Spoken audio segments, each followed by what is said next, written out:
Assalamualaikum warahmatullahi wabarakatuh. Perkenalkan, nama saya Rizka Oktaviani Ramadan dengan NPM 2024-21500-262 dari kelas R2F. Di sini saya akan mempresentasikan materi Geminat dan Homorgan untuk memenuhi tugas mata kuliah fonologi dengan dosen pengampu Bapak Irwan Siagan, MPD. Langsung saja ke materinya. Pembahasan materi.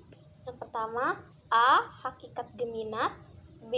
Karakteristik geminat, C. Status geminat dalam bahasa Indonesia baku, D. Proses fonologis yang melibatkan geminat, E. Hakikat homorgan, F. Karakteristik homorgan, G. Proses fonologis homorgan, H. Perbedaan geminat dan homorgan. Slide selanjutnya. A. Hakikat geminat.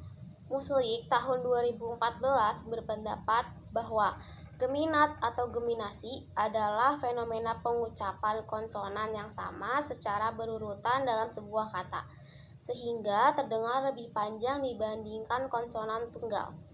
Berdasarkan pendapat tersebut, geminat merupakan bentuk konsonan ganda yang muncul karena dua bunyi konsonan identik diucapkan secara berurutan, baik karena pengimbuhan, reduplikasi, atau dalam konteks morfemis lainnya. Contohnya, dalam kata memasak, dapat diucapkan dengan geminat sebagai memasak, di mana konsonan M terdengar lebih panjang. Selanjutnya, Marsono tahun 2018 mengidentifikasikan geminat sebagai konsonan kembar atau konsonan panjang yang diartikulasikan dengan menahan posisi organ bicara lebih lama dibandingkan konsonan tunggal. Berdasarkan pendapat tersebut, geminat merupakan hasil artikulasi yang melibatkan penahanan alat ucap pada posisi tertentu untuk durasi lebih panjang, sehingga menghasilkan bunyi konsonan yang terdengar lebih kuat dan panjang saat diucapkan. Contohnya, dalam frasa makan nasi, konsonan N dapat terdengar lebih panjang saat diucapkan menjadi makan nasi. Slide selanjutnya. Suparwa tahun 2022 menambahkan bahwa secara fonetis, geminat dapat ditranskripsikan dengan simbol konsonan yang diikuti oleh tanda titik dua atau dengan penulisan ganda konsonan. Berdasarkan pendapat tersebut, geminat memiliki dua cara penulisan dalam transkripsi fonetis yang dapat digunakan secara bergantian. Sistem transkripsi ini memungkinkan penggambaran yang akurat terhadap durasi konsonan yang diperpanjang. Contohnya, kata masa dapat ditranskripsikan sebagai massa dengan menggunakan tanda titik dua atau dengan penulisan ganda konsonan untuk menunjukkan sifat geminat pada konsonan S. Sintesis. Geminat adalah bunyi konsonan yang diucapkan dua kali atau dengan durasi lebih panjang dari biasanya. Geminat bukan cuma soal bunyi yang double, tapi juga menunjukkan bagaimana tubuh kita, dalam hal ini organ bicara, berperan dalam membentuk ritme dan alur suatu kata. Fenomena ini muncul secara alami dalam bahasa, terutama ketika dua konsonan yang sama bertemu. Misalnya karena imbuhan atau pengulangan. Jadi, geminat adalah kombinasi antara aspek fisik, sistem bunyi, dan keunikan cara bahasa bekerja. B. Karakteristik geminat. Lapoliwa tahun 2013 dan Khair tahun 2013 mengidentifikasi karakteristik utama geminat. Yang pertama ada durasi artikulasi, kedua intensitas artikulasi, ketiga distribusi, dan yang keempat ada representasi ortografis. 1. Durasi artikulasi. Lapoliwa tahun 2013 menyatakan bahwa geminat memiliki durasi artikulasi yang lebih panjang dibanding konsonan tunggal. Ini berarti konsonan ganda diucapkan dengan penahanan udara lebih lama. Berdasarkan pernyataan tersebut, geminat merupakan konsonan ganda yang secara fonetik dibedakan dari konsonan tunggal melalui durasi artikulasinya yang lebih panjang dan jelas terdengar dalam pengucapan. Penambahan durasi ini menunjukkan bahwa konsonan ganda diucapkan dengan penahanan udara yang lebih lama sehingga menghasilkan bunyi yang khas dan dapat dikenali secara fonetik. Contohnya, kata massa, konsonan S ini diucapkan lebih lama dibandingkan dengan masa. Kata berlari-lari, bunyi R terdengar lebih panjang di tengah karena pengulangan morfem. 2. Intensitas artikulasi. Khair tahun 2013 menyatakan bahwa intensitas merupakan salah satu aspek fonetik yang mempengaruhi persepsi bunyi, terutama pada konsonan ganda atau geminat. Berdasarkan pernyataan tersebut, geminat merupakan konsonan ganda yang memiliki intensitas atau kekuatan artikulasi yang lebih besar dibandingkan dengan konsonan tunggal. Intensitas ini mempengaruhi persepsi bunyi, sehingga geminat terdengar lebih kuat atau jelas dalam pengucapan. Kekuatan pelafalan ini menjadi salah satu ciri fonetik penting dalam membedakan geminat dari konsonan tunggal secara akustik. Contohnya, kata massa, bunyi S ini lebih intens daripada massa. Kata komisi dari komisio, ada unsur intensitas ganda pada konsonan ganda S dari bentuk asalnya. 3. Distribusi. Khair tahun 2013 menyatakan bahwa posisi bunyi geminat dalam kata memiliki peran penting karena dapat mempengaruhi arti kata maupun struktur morfologisnya. Berdasarkan pendapat tersebut, posisi bunyi geminat dalam kata memiliki peran penting karena dapat mempengaruhi arti kata atau struktur morfologisnya. Letak geminat seperti di tengah kata atau pada batas morfem seringkali menjadi penanda terjadinya proses morfologis tertentu. Oleh sebab itu, distribusi geminat tidak hanya bersifat fonetik, tetapi juga mencerminkan fungsi morfologis dalam pembentukan kata. Contoh, pada frasa ketat tetap, geminat TT berada di posisi tengah atau medial. Contoh kedua, frasa adab budaya, pertemuan konsonan B di tengah. 4. Representasi ortografis. Lapoliwa tahun 2013 menyoroti bahwa geminat tidak selalu ditulis dalam ortografi secara eksplisit, terutama dalam bahasa Indonesia. Berdasarkan pendapat tersebut, geminat merupakan konsonan ganda yang tidak selalu ditulis secara eksplisit dalam ortografi, terutama dalam bahasa Indonesia. Meskipun secara fonetik terdengar sebagai konsonan ganda, bentuk tulisannya tidak selalu mencerminkan penggandaan tersebut. Hal ini menunjukkan bahwa dalam sistem penulisan bahasa Indonesia, representasi geminat lebih bergantung pada konteks dan pengetahuan fonologis daripada penandaan grafis yang jelas. Contohnya, kata bertanggung jawab dalam pelafalan seolah ada konsonan ganda G, namun dalam penulisan tidak ditulis bertanggung. Contoh yang kedua, ada kata berterima kasih dalam pelafalan seolah ada konsonan ganda T, berterima kasih, tetapi dalam penulisan tidak ditulis rangkap karena mengikuti kaidah ejaan bahasa Indonesia. C. Status geminat dalam bahasa Indonesia baku. Fitria dan Afria tahun 2020 memaparkan bahwa dalam tingkat fonetis, geminat dapat muncul dalam beberapa konteks. Yang pertama ada pada batas morfem, 2 pada batas kata, 3 dalam kata serapan. 1 pada batas morfem. Rumah Lolas tahun 2019 menyatakan bahwa Geminasi atau konsonan ganda dalam bahasa Indonesia sering muncul pada batas morfem, terutama akibat proses morfologis seperti pengimbuhan, pengulangan, atau penggabungan kata, yang menyebabkan dua fonem konsonan yang sama bertemu. Berdasarkan pendapat tersebut, geminasi dalam bahasa Indonesia sering terjadi di batas morfem akibat proses morfologis seperti pengimbuhan, pengulangan, atau penggabungan kata yang mempertemukan dua konsonan yang sama. Contoh, imbuhan men ditambah masak menjadi memasak, yang dimana berpotensial diucapkan menjadi memasak. Contoh kedua ada imbuhan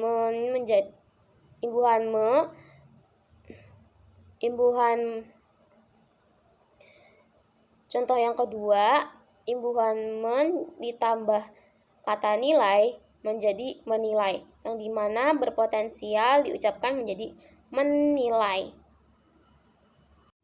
2. Pada batas kata. Simanjuntak tahun 2020 menyatakan bahwa geminasi juga dapat terjadi pada batas kata, bukan hanya pada batas morfem, yang dimana artinya dua kata yang berdampingan dan berakhir serta dimulai dengan fonem konsonan yang sama ketika diucapkan dalam ujaran cepat atau alami, konsonan tersebut terdengar sebagai satu bunyi panjang atau konsonan ganda. Berdasarkan pendapat tersebut, geminasi tidak hanya terbatas pada proses morfologis, tetapi juga dapat muncul secara fonetik dalam ujaran alami antar kata, yang menyebabkan konsonan terdengar memanjang meskipun berasal dari dua kata berbeda.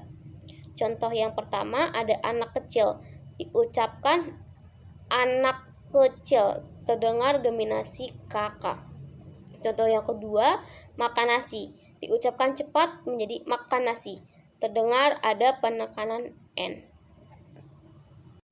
3. Dalam kata serapan.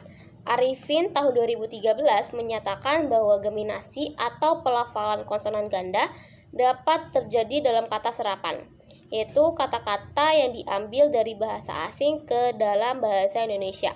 Berdasarkan pernyataan tersebut, geminasi dalam kata serapan menunjukkan adanya kecenderungan untuk mempertahankan ciri-ciri fonetik asli dari bahasa sumber, meskipun telah masuk ke dalam sistem bahasa Indonesia.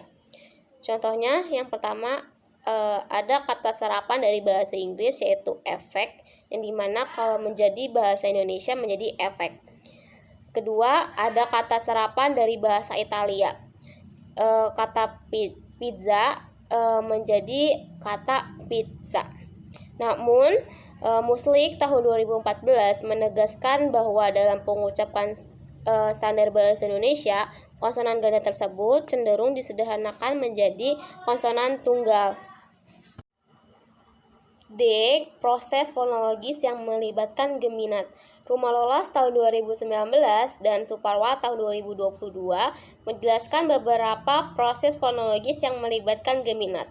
Yang pertama, asimilasi total. Kedua, degeminasi. Ketiga, epentesis. 1. Asimilasi total. Rumah Lolas tahun 2019 menyatakan bahwa asimilasi total adalah proses fonologis di mana suatu bunyi berubah sepenuhnya menjadi bunyi lain yang berdekatan, sehingga kedua bunyi tersebut menjadi identik. Berdasarkan pernyataan tersebut, asimilasi total merupakan proses perubahan bunyi di mana suatu bunyi menjadi sama persis dengan bunyi di sekitarnya. Bunyi tersebut kehilangan ciri aslinya dan menyesuaikan diri sepenuhnya.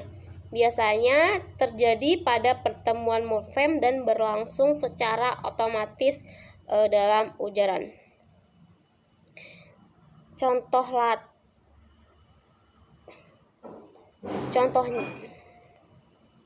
Contohnya pada kata Latin accusare dalam bahasa Indonesia itu menjadi akusasi, yang dimana bunyi CC diubah menjadi K yang disesuaikan dengan sistem fonologis bahasa Indonesia. 2. Degeminasi. Rumah Lolas tahun 2019 menyatakan bahwa degeminasi adalah proses fonologis di mana konsonan ganda atau geminat mengalami penyederhanaan menjadi konsonan tunggal. Berdasarkan pendapat tersebut, degeminasi merupakan proses fonologis yang menyederhanakan konsonan ganda atau geminat menjadi konsonan tunggal.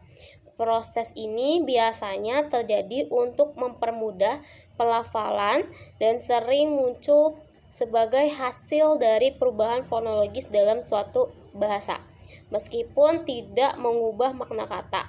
Degeminasi ini mempengaruhi bentuk, bunyi, dan struktur fonetis kata tersebut.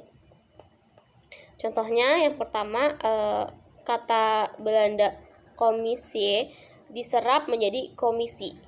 Konsonan rangkap mm disederhanakan menjadi m. Contoh yang kedua, ada kata Latin successio diserap menjadi suksesi, di mana konsonan ss ini menjadi s saja. 3. Epenthesis. Suparwa tahun 2022 menyatakan bahwa epenthesis adalah proses fonologis yang terjadi ketika sebuah bunyi disisipkan ke dalam suatu kata, baik berupa vokal maupun konsonan, untuk mempermudah pelafalan atau menyesuaikan dengan struktur fonotatik bahasa. Proses ini sering ditemukan ketika dua bunyi yang bersebelahan dianggap sulit diucapkan secara langsung. Berdasarkan pernyataan tersebut, epenthesis dapat dipahami sebagai bentuk adaptasi bunyi dalam ujaran, di mana penyisipan dilakukan agar kata lebih mudah dilafalkan. Contoh kata scrub dari kata serapan menjadi scrub, di mana dimasukkan vokal e di awal untuk mempermudah pengucapan gugus konsonan. Contoh yang kedua ada struktur dari structure, yang dimana penambahan vokal u membantu pelafalan dalam sistem fonologis Indonesia. Hakikat homorgan. Muslik tahun 2014 mengatakan homorgan atau homorganik merujuk pada bunyi-bunyi bahasa yang dihasilkan pada tempat artikulasi yang sama. Istilah ini berasal dari kata homo yang berarti sama dan organ yang berarti alat. Berdasarkan pendapat tersebut, homorgan merupakan klasifikasi bunyi bahasa yang memiliki kesamaan lokasi produksi dalam rongga mulut. Konsep homorganik ini penting dalam memahami pola-pola fonologis dan proses asimilasi dalam bahasa. Contohnya bunyi M dan B dalam kata membaca, keduanya ini diproduksi dengan melibatkan kedua bibir atau bilabial, sehingga dapat dikategorikan sebagai bunyi-bunyi yang homorganik. Suparwa tahun 2022 menekankan bahwa bunyi-bunyi homorgan diproduksi menggunakan organ artikulasi yang sama meskipun cara artikulasinya berbeda. Berdasarkan pendapat tersebut, homorganitas ditentukan oleh kesamaan tempat artikulasi tanpa mempertimbangkan perbedaan mekanisme produksi bunyi. Prinsip ini menunjukkan bahwa klasifikasi homorgan berfokus pada lokasi anatomis pembentukan bunyi, alih-alih pada teknik artikulasinya. Contohnya bunyi N dan T dalam kata menulis, keduanya diproduksi di area gusi depan atau alveolar. Meskipun N merupakan bunyi nasal yang melibatkan rongga hidung, sehingga T adalah bunyi letupan yang terbentuk melalui pelepasan udara secara tiba-tiba. Cayanara tahun 2010 menambahkan bahwa bunyi homorgan dapat diklasifikasikan berdasarkan tempat artikulasi, seperti bilabial, alveolar, palatal, velar, dan glotal, yang memperlihatkan keteraturan sistem produksi bunyi dalam bahasa. Berdasarkan pendapat tersebut, klasifikasi homorgan mencerminkan organisasi sistematis dari mekanisme artikulasi manusia dalam menghasilkan variasi bunyi bahasa. Pengelompokan ini menunjukkan bahwa sistem fonologi memiliki struktur yang teratur dan dapat diprediksi berdasarkan anatomi alat ucap. Contohnya, bunyi-bunyi bilabial seperti P, B, dan M semuanya diproduksi dengan melibatkan kedua bibir. Sementara bunyi-bunyi velar seperti K, G, dan Eng dibentuk melalui kontak antara pangkal lidah dengan langit-langit lunak. Sintesis. Homorgan adalah istilah fonologi yang merujuk pada bunyi-bunyi konsonan yang dihasilkan dari tempat artikulasi yang sama. Homorgan bukan sekedar kesamaan teknis dalam pengucapan, tetapi juga bagian penting dari mekanisme fonologis yang membantu kelancaran komunikasi dalam bahasa. F. Karakteristik homorgan. Cainara tahun 2010 mengklasifikasikan bunyi homorgan dalam bahasa Indonesia berdasarkan tempat artikulasinya. Yang pertama ada bilabial, 2 labiodental, 3 dental atau alveolar, 4 palatal, 5 velar, dan 6 glotal. 1. Bilabial. Cainara tahun 2010 menyatakan bahwa bilabial adalah bunyi yang dihasilkan dengan mempertemukan kedua bibir, baik sebagian maupun keseluruhan. Artikulasi bilabial termasuk dalam kelompok bunyi konsonan berdasarkan tempat artikulasi. Berdasarkan pendapat tersebut, konsonan bilabial merupakan bunyi yang terbentuk karena pertemuan kedua bibir dan menjadi salah satu jenis konsonan berdasarkan tempat artikulasinya. Bunyi ini umum ditemukan dalam bahasa Indonesia dan berperan penting dalam pembentukan kata. Misal, bunyi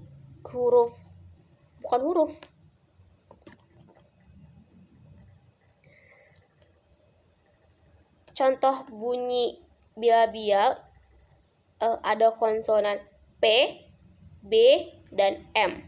Contohnya ada kata padi, batu, dan makan. 2. Labiodental. Cainara tahun 2010 menyatakan bahwa labiodental adalah bunyi konsonan yang dihasilkan melalui artikulasi antara bibir bawah dan gigi atas. Ini termasuk ke dalam kategori konsonan berdasarkan tempat artikulasi. Berdasarkan pendapat tersebut, konsonan labiodental adalah bunyi yang terbentuk melalui kontak antara bibir bawah dan gigi atas dan termasuk dalam kelompok bunyi konsonan berdasarkan tempat artikulasinya. Contoh bunyinya ada konsonan F dan V. Contoh katanya adalah ada fakta dan vitamin. 3. Dental atau alveolar. Cainara tahun 2010 menyatakan bahwa dental atau alveolar termasuk konsonan koronal yang dimana dihasilkan dengan melihatkan ujung atau bagian depan lidah yang menyentuh atau mendekati gigi atas atau dental atau gusi di belakang gigi atas atau alveolar.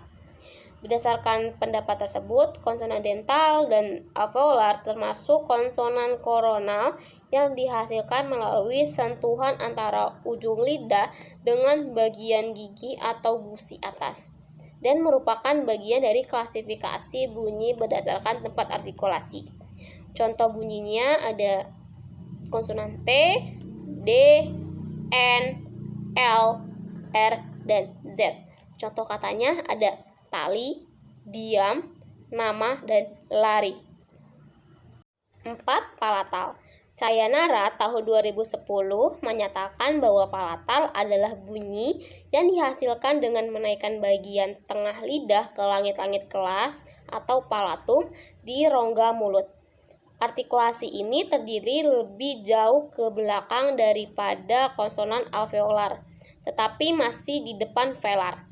Berdasarkan pendapat tersebut, konsonan palatal merupakan bunyi yang dihasilkan dengan mendekatkan bagian tengah lidah ke langit-langit keras dan tergolong konsonan tengah berdasarkan tempat artikulasinya.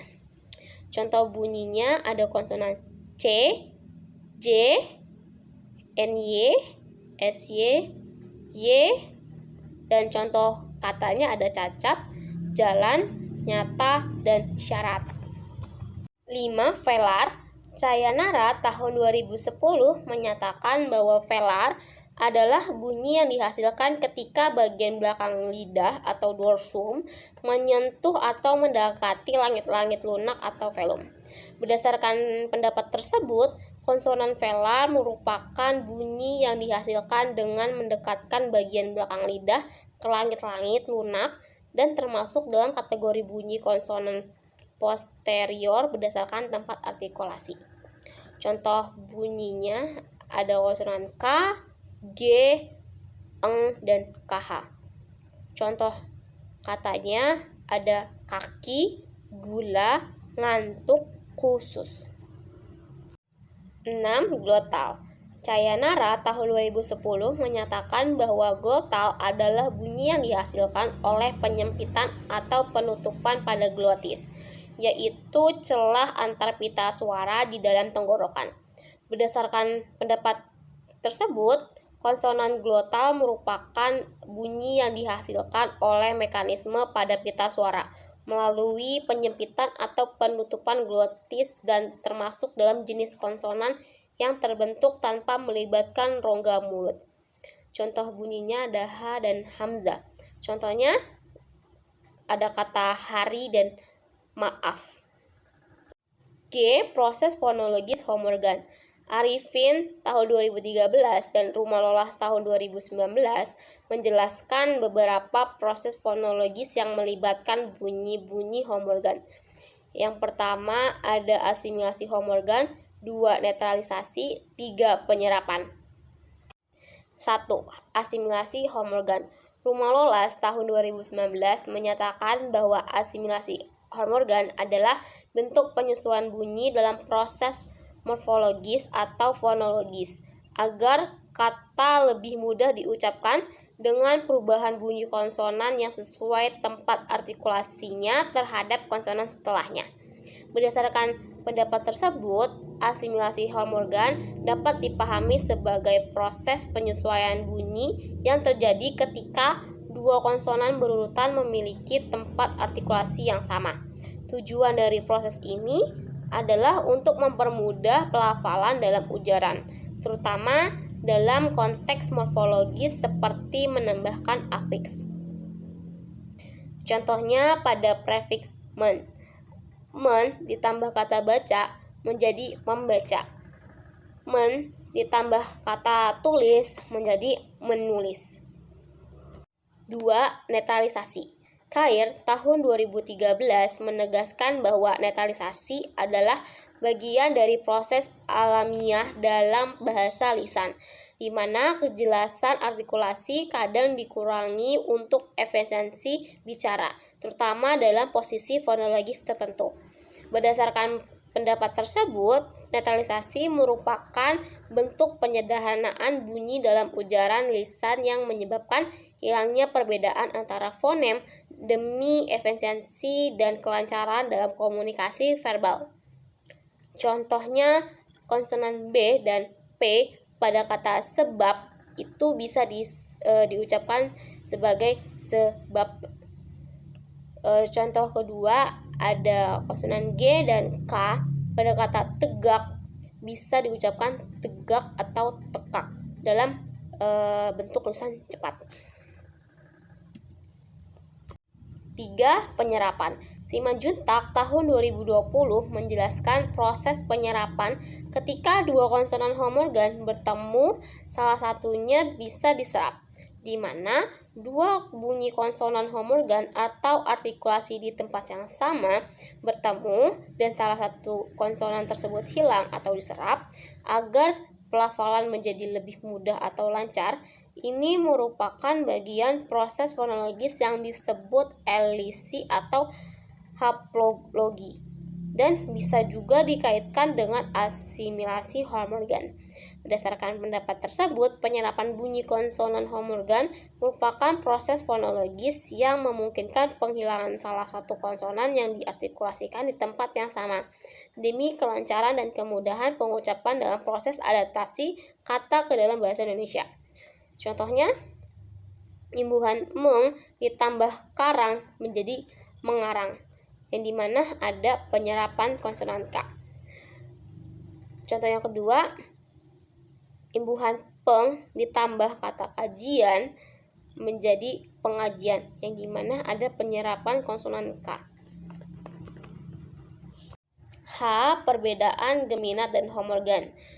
Geminat didefinisikan sebagai konsonan ganda atau konsonan panjang, sedangkan homorgan didefinisikan sebagai konsonan dengan tempat artikulasi sama. Geminat ini berfokus pada durasi bunyi, sedangkan homorgan berfokus pada tempat artikulasi. Contoh geminat itu ada kata makan dan sakit, sedangkan homorgan contohnya ada konsonan P dan B, T dan D.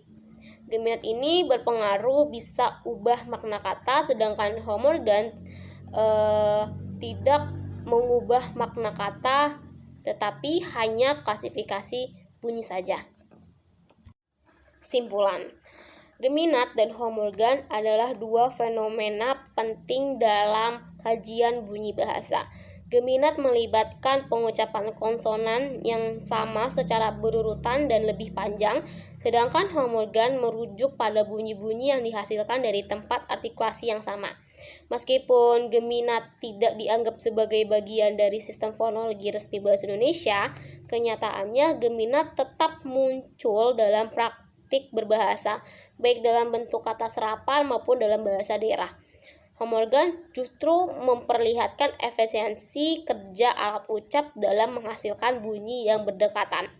Kedua konsep ini memperlihatkan bagaimana bahasa bekerja tidak hanya dari sisi struktur, tapi juga dari cara tubuh kita secara alami menyusun dan menghasilkan bunyi. Daftar pustaka. Di sini teman-teman bisa melihat sumber-sumber yang saya pakai dalam materi di presentasi kali ini. Kurang lebihnya mohon maaf. Wassalamualaikum warahmatullahi wabarakatuh. Terima kasih. Daftar pustaka. Di sini teman-teman bisa melihat sumber-sumber yang saya pakai dalam materi di presentasi kali ini. Kurang lebihnya mohon maaf. Wassalamualaikum warahmatullahi wabarakatuh. Terima kasih. Daftar pustaka. Di sini teman-teman bisa melihat sumber-sumber yang saya pakai dalam materi di presentasi kali ini. Kurang lebihnya mohon maaf. Wassalamualaikum warahmatullahi wabarakatuh. Terima kasih.